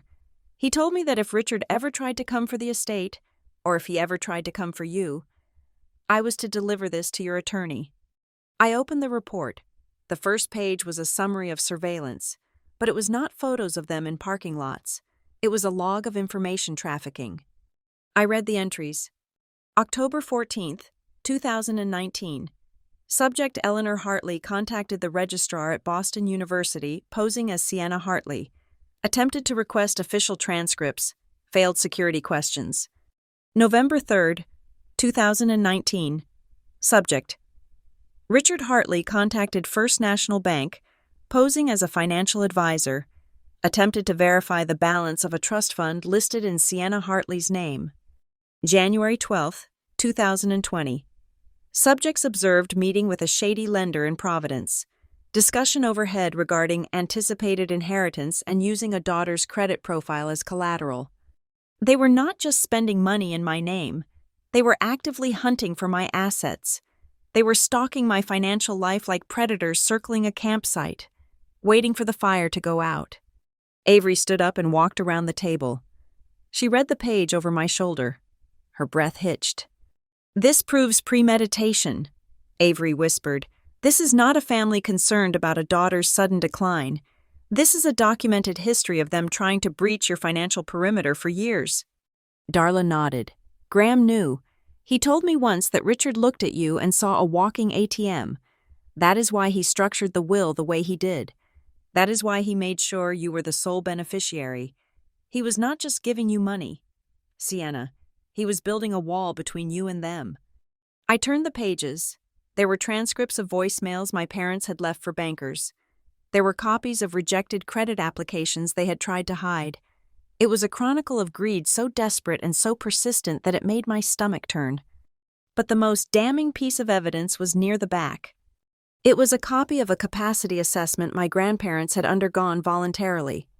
"Your parents claim that Graham and Marjorie were manipulated by you," Avery said. Flipping to the medical section, "They claim you coerced them into changing the will while they were feeble." Darla tapped the page. "Look at the date," she said. I looked. The assessment was dated 3 months before the will was finalized. "Graham hired 2 independent psychiatrists," Darla explained. "He had them videotape the sessions. He had them certify that he and Marjorie were of sound mind, fully aware of their assets, and fully aware of their decision to exclude Richard and Eleanor." Darla reached back into her bag and pulled out a USB drive. "The videos are on here," she said, "in the recording. The doctor asked Graham why he is leaving everything to his granddaughter. Do you know what he said?" I shook my head, unable to speak. He said, "Because she is the only one who will not spend it on a lie." I closed my eyes. I could hear his voice. I could see him sitting in his leather chair. The smell of pipe tobacco and old paper around him. He had protected me, even from the grave. He was handing me the weapon I needed to survive. Avery took the USB drive. She held it like it was a diamond. "This changes the entire strategy," Avery said. Her voice had lost its earlier caution. It was now hard and sharp. "We are done playing defense," she announced. "We are not just going to ask the judge to dismiss their petition. We are going to file a motion to dismiss with prejudice based on unclean hands and malicious prosecution." She looked at me. "Sienna, we are going to pivot. We are going to argue that this entire conservatorship filing is a fraudulent legal maneuver designed to cover up their crimes. We are going to show the judge that the only reason they want control of your finances is to hide the evidence of the theft they have already committed." She walked to the whiteboard and erased the words, "civil dispute." In their place, she wrote criminal conspiracy. "We need to draft a new motion," Avery said, her mind already racing 3 steps ahead. "We will submit the PI report as Exhibit D. We will submit Darla's affidavit as Exhibit E. And we will submit the video of your grandfather as the closer." "But there is a risk," Darla said quietly. We all looked at her. "If you submit this," Darla said, looking at me, "you destroy them. Not just financially. If this goes into the public record, Richard will lose his license to sell insurance. Eleanor will be ostracized from every social club she cares about. They will be exposed as frauds and thieves. There is no coming back from this. They will be ruined." She paused. "Is that what you want, Sienna? They are still your parents." I looked at the stack of papers. I looked at the log of times they had impersonated me. I looked at the credit card bills for the things they bought while I was working 80-hour weeks. They did not care if they ruined me. I said, they were willing to have me declared legally incompetent. They were willing to take away my right to vote, my right to marry, my right to spend my own money. They were willing to erase my life to fund theirs. I stood up. "File it," I said to Avery. "File everything." Avery nodded. She looked at the clock. The court clerk closes in 4 hours. We can have the emergency motion drafted and filed by 3 o'clock. She started gathering the documents, organizing them into a lethal stack of evidence. One more thing, Avery said, stopping at the door. She turned to face me. Her expression was grave. You need to understand what happens next. Sienna, once the judge reads this report, and once he watches that video, he is going to have a legal obligation. He cannot just dismiss the case and send everyone home. If a sitting judge sees evidence of federal wire fraud, identity theft, and perjury in his courtroom, he is mandatory reporter. He has to refer the matter to the district attorney's office. Avery's eyes locked onto mine. If we drop this hammer, Sienna, the next time you see your parents, it might not be at a family dinner. It might be at their arraignment. This stops being a family problem the moment we file. It becomes a state problem. I thought about the porch in Maine. I thought about the car driving away without stopping. I thought about the years of silence, punctuated only by requests for money. I looked at Darla. She gave me a small, almost imperceptible nod. It was a nod from Graham. Do it, I said. Avery opened the door. Then let's go introduce the judge to the real Richard and Eleanor Hartley. The second day of the hearing began with a performance that was worthy of a Broadway stage. My parents arrived 10 minutes early, a calculated move to demonstrate their eagerness to resolve this tragedy. My mother, Eleanor, was wearing a muted beige cardigan that made her look smaller, frailer, like a bird with a broken wing. My father, Richard, had ditched the sharp suit for a softer charcoal ensemble. No tie.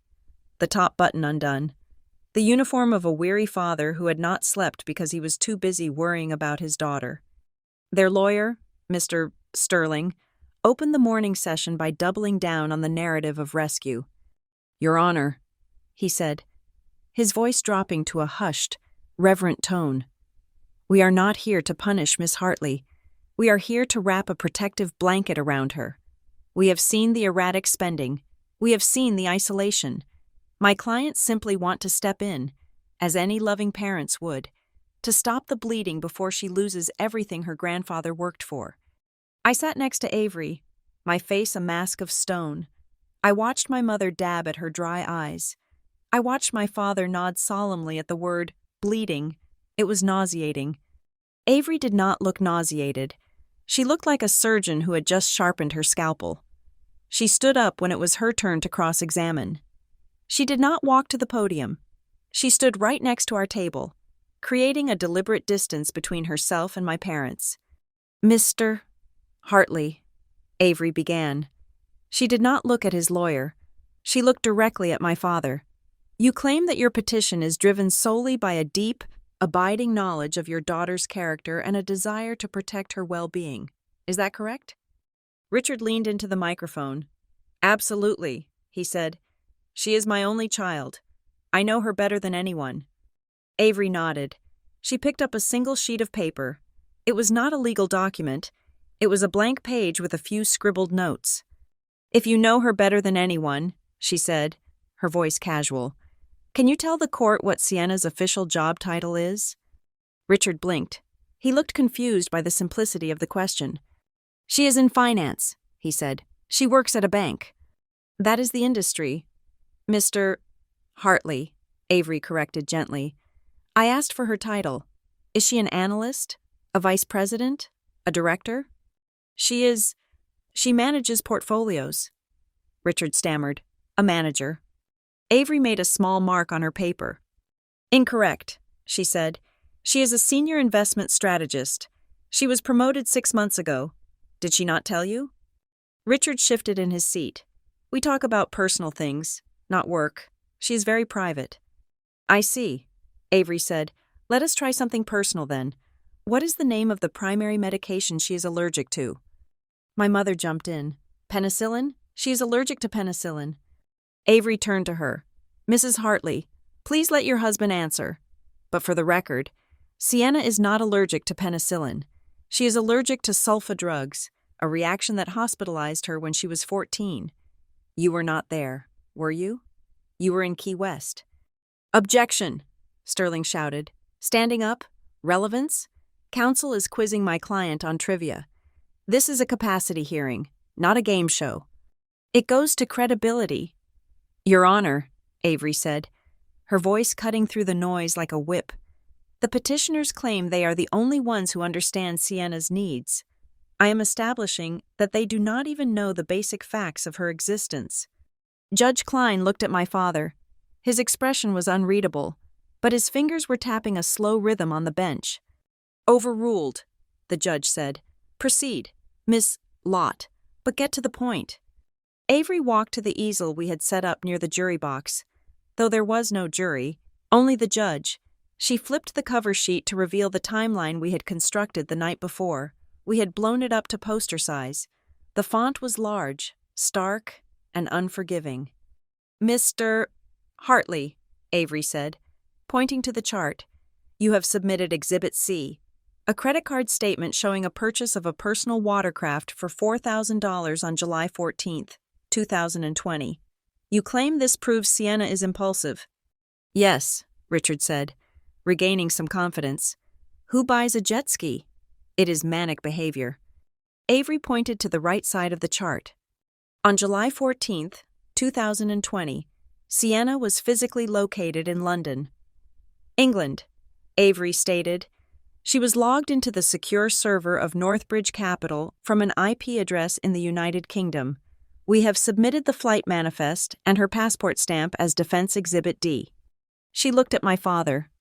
Can you explain to the court how your daughter managed to walk into a boat dealership in Maine while she was asleep in a hotel room 3,000 miles away? Richard's face went pale. He licked his lips. Well, he said, his voice cracking slightly, she could have ordered it online, or over the phone. You know how easy it is these days. Avery flipped to the next page of the chart. And the diamond necklace purchased in Portland on a Tuesday afternoon when Sienna was in a dentist's chair in Boston? Avery asked. Did she buy that over the phone too? While under anesthesia? There was a ripple of murmuring in the back of the room. The air was changing. The sympathy that had surrounded my parents 10 minutes ago was evaporating. Sterling stood up again. Your Honor, this is ridiculous. Perhaps there are discrepancies in the dates. Bank errors happen. This does not disprove that the money was spent. It does not, Avery agreed. She turned to face the judge. The money was certainly spent. Your Honor, the question is, who spent it? She picked up a document from her table. It was the credit application for the Sapphire Trust card. We subpoenaed the application for the account used to buy that jet ski, Avery said. She walked the paper up to the witness stand and placed it in front of my father. Mr. Hartley, please read the address listed for the applicant. Richard looked down. He did not speak. Read it, Avery commanded. Post Office Box 492, Richard whispered. I cannot hear you, Avery said. Box 492, Bar Harbor, Maine, he said, louder this time. Is that Sienna's address? Avery asked. No, he said. Whose address is it? Mr. Hartley? Richard looked at Sterling for help, but the lawyer was busy shuffling papers, looking for an escape route that did not exist. It is a family box, Richard said. We use it for mail. So, Avery said, closing the trap, you are telling this court that Sienna, who lives in Boston, opened a secret credit card, had the statement sent to your post office box in Maine, and then used that card to buy toys in your town, all without ever telling you? Richard said nothing. The silence stretched so tight I thought it might snap. Judge Klein leaned forward. He took off his glasses. He looked at the document in front of my father, then at the chart on the easel. Mr. Sterling, the judge said. His voice was very quiet. Do you have an explanation for why your clients are submitting evidence of debts linked to their own address? Sterling stood up, looking flustered. Your Honor, I was not made aware of the specific postal arrangements. I assume there is a reasonable explanation. Perhaps Sienna wanted to keep her bills private from her roommates. Judge Klein did not look convinced. He looked like a man who had just found a cockroach in his soup. Call your next witness. Ms. Lott, the judge said. but I am keeping this chart in clear view. Avery nodded. The defense calls Darla Penn. When Darla walked into the courtroom, my mother actually gasped. She had not known Darla was coming. She thought the old assistant was retired, out of the game, a relic of the past. She did not know that Darla was the keeper of the flame. Darla took the oath. She sat down, smoothed her skirt, and looked at my parents with a gaze that could have frozen boiling water. "Ms. Penn," Avery asked, "how long did you work for Graham and Marjorie Whitlock?" 32 years, Darla said. "And were you privy to their estate planning decisions?" I typed every letter. Darla said, "I organized every meeting." "Did Graham Whitlock ever express concern to you that Sienna was incompetent?" Avery asked. Darla shook her head. "Never. He said she was the only one in the bloodline who had a spine. He was worried about many things, but Sienna's competence was not one of them. He was worried about predators." "Predators?" Avery asked. "Yes," Darla said. She reached into her bag. She had been allowed to bring her files to the stand. She pulled out the affidavit regarding the private investigator. Graham was aware that Richard and Eleanor had been attempting to access his accounts for years. Darla stated calmly, he hired a private investigator to monitor credit inquiries. He knew they were waiting for him to die. He told me explicitly, "When I am gone, they will go after the girl. They will try to bully her out of the money." She looked directly at my father. "He prepared for this day," Darla said. "He made sure the will was ironclad, and he made sure I kept the records of every time you tried to impersonate him on the phone." "Objection!" Sterling screamed. "Hearsay! Unsubstantiated accusations!" "I have the audio files," Darla said, cutting him off. She held up the USB drive. "Graham recorded his calls. It is all here." Judge Klein held up a hand. "Stop. Everyone stop." The judge turned his chair to face my parents. His face was no longer neutral. It was dark with anger. "Mr. Hartley? Mrs. Hartley?" the judge said. "I am looking at a petition that claims your daughter is mentally unfit. But for the last hour, I have been presented with evidence that suggests the only thing she is guilty of is having a credit score you found attractive." He picked up the credit card application Avery had submitted earlier. "I want to see the signature," the judge said. He motioned to the bailiff. "Bring that document here. Then bring me a sample of Ms. Hartley's verified signature from the court filings." The bailiff complied. Judge Klein laid the two papers side by side. He pulled the magnifying glass closer. I watched my mother. She was shaking uncontrollably now. She was gripping the edge of the table so hard her knuckles were white. The judge looked up. "Mrs. Hartley," he said to my mother, "you have a tremor in your right hand, do you not?"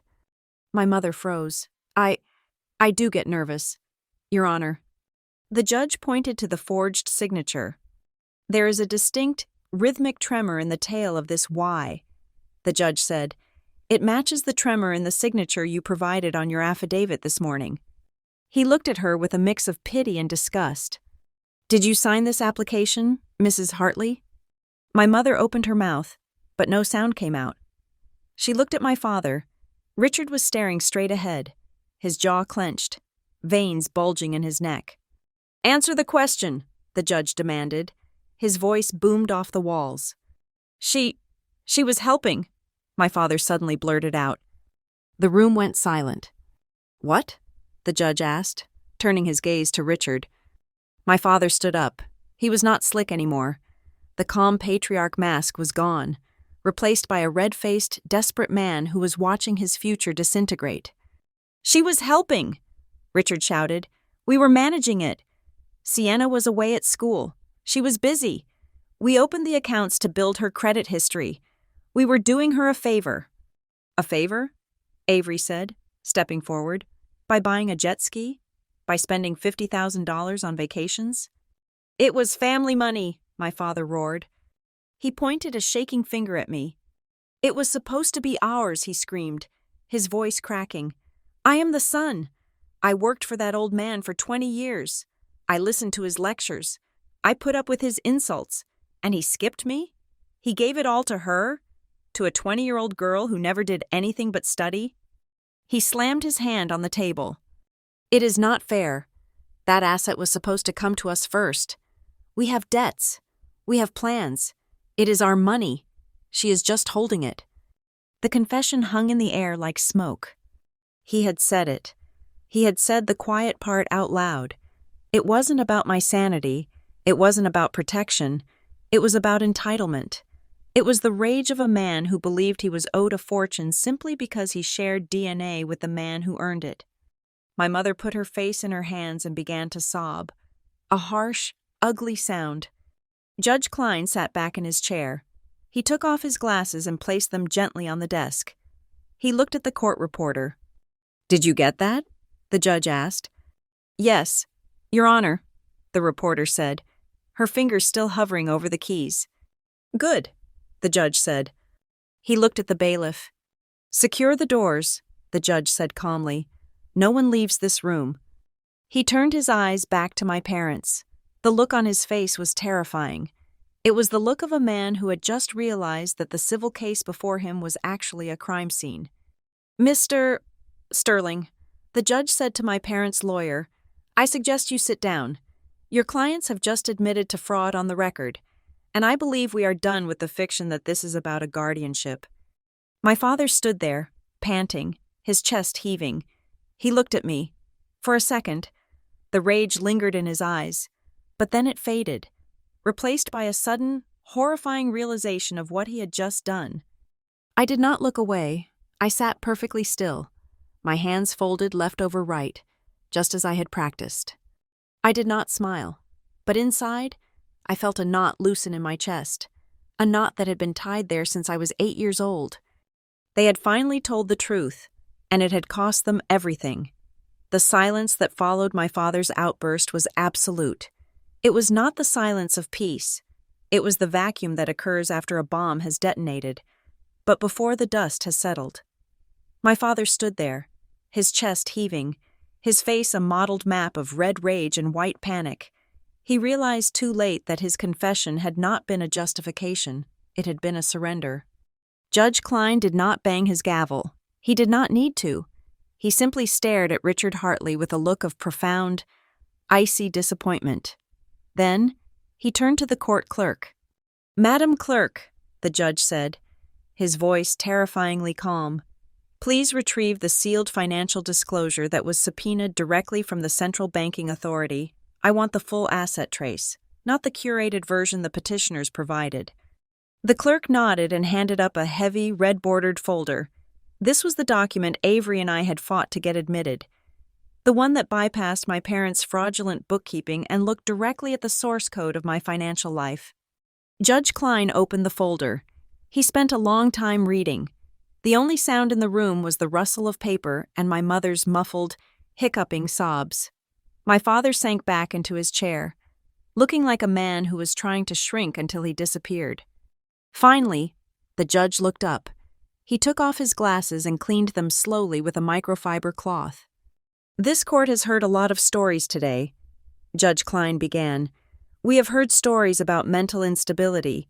We have heard stories about impulsivity. We have heard a narrative about a young woman who needs to be saved from herself." He put his glasses back on. "But looking at these certified numbers, it appears that the only thing Miss Hartley needs to be saved from is the people sitting at the petitioner's table." He looked directly at my parents. "You filed this petition claiming that your daughter was mismanaging an estate you valued at roughly $2 million. You claimed she was burning through it. You claimed she was destitute." The judge tapped the red folder. "You are incorrect." He opened the file to the summary page. The total net worth of Sienna Marie Hartley, including the Whitlock inheritance, her personal investment portfolio, her equity in Northbridge Capital, and the accumulated value of the trusts she has self-managed for the last 7 years, is not $2 million. He paused. The air in the room grew heavy. "The current verified value is $28,450,000. My mother stopped crying. Her mouth fell open. My father's head snapped up, his eyes bulging. "$28 million, he whispered. "That is impossible. Graham did not have that much." No, Graham did not. The judge corrected him. Graham left her $4 million. The rest? She made that herself. Judge Klein leaned forward, his voice turning sharp. While you were busy opening fake credit cards in her name to buy jet skis, she was leveraging market volatility to build an empire. While you were telling your neighbors she was crazy, she was outperforming 90% of the hedge fund managers in this country. You did not just underestimate her character. Mr. Hartley, you underestimated her arithmetic. My father looked at me. For the first time in my life, I did not see condescension in his eyes. I saw fear. He realized he was not fighting a child. He was fighting a titan, and he had brought a knife to a nuclear war. The judge turned to the next page. However, the judge continued, his tone darkening, there is a discrepancy. I see a list of liabilities here. High-interest credit card debt, consumer loans, all originating from Bar Harbor, Maine. He looked at me. Miss Hartley, for the record, do you recognize these debts? I stood up. No, Your Honor. I said clearly, I have never opened a line of credit in Maine.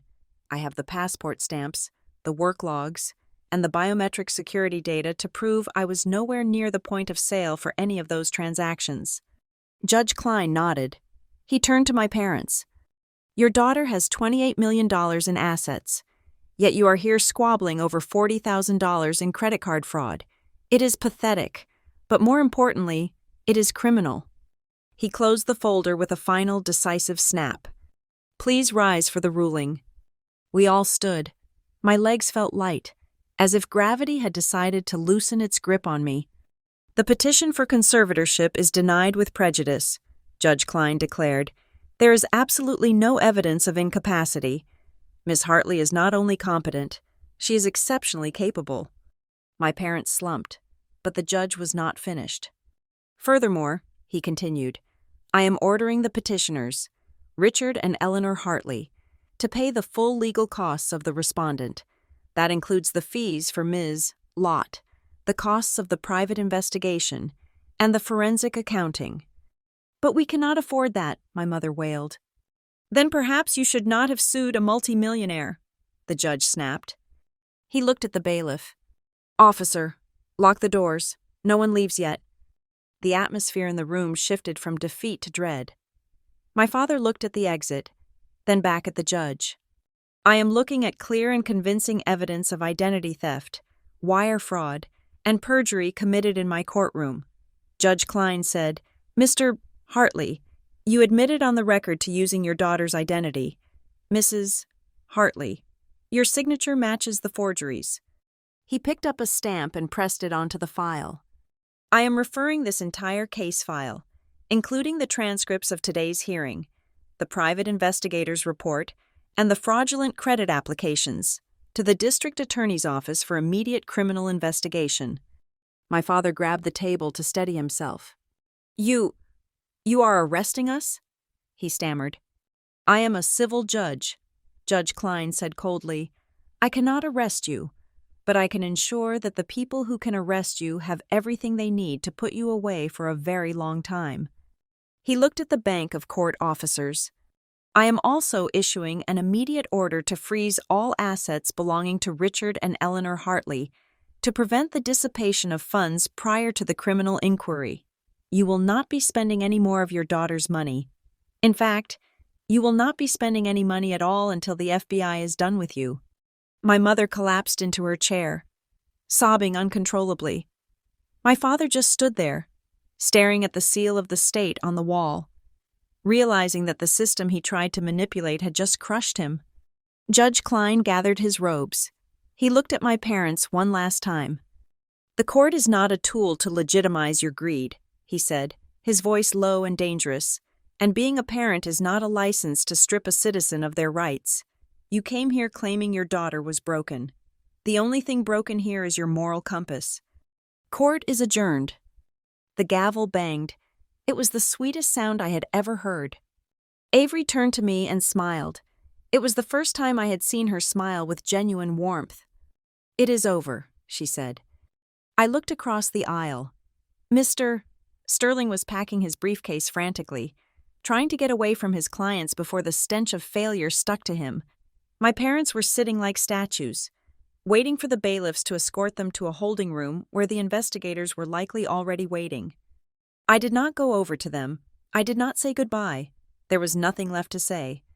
The conversation had ended 21 years ago on a porch in Maine. We just hadn't realized it until now. I turned and walked toward the heavy oak doors. I pushed them open and stepped out into the hallway. The courthouse was bustling with people, lawyers, clients, clerks, all rushing somewhere. I stopped and took a deep breath. The air smelled of floor wax and old paper, but to me, it smelled like oxygen. I walked out the front doors of the courthouse. The rain had stopped. The clouds were breaking apart, revealing a pale, clean blue sky over Portland. The concrete was drying. I checked my phone. I had 3 missed calls from Northbridge Capital and 1 text from a client. Life was going on. My portfolio was trading. The numbers were moving. But for the first time, I was not just a manager of assets. I was the owner of my own life. I hailed a taxi. "Where to?" the driver asked. "The airport," I said. "Going somewhere nice?" he asked, pulling into traffic. "Home," I said, "back to Boston." I leaned back in the seat and watched the city blur past the window. I touched the leather notebook in my bag. The one Graham had given me. I had won. But I hadn't just won the money. I had won the right to be Sienna Hartley, without the shadows, without the fear, and without the apology. I was free. Thank you so much for listening to this story. Please drop a comment down below and let me know where you are tuning in from. I love reading your thoughts. If you enjoyed seeing justice served, please make sure to subscribe to the Lila Revenge Stories channel, like this video, and smash that hype button so we can get this story out to more people.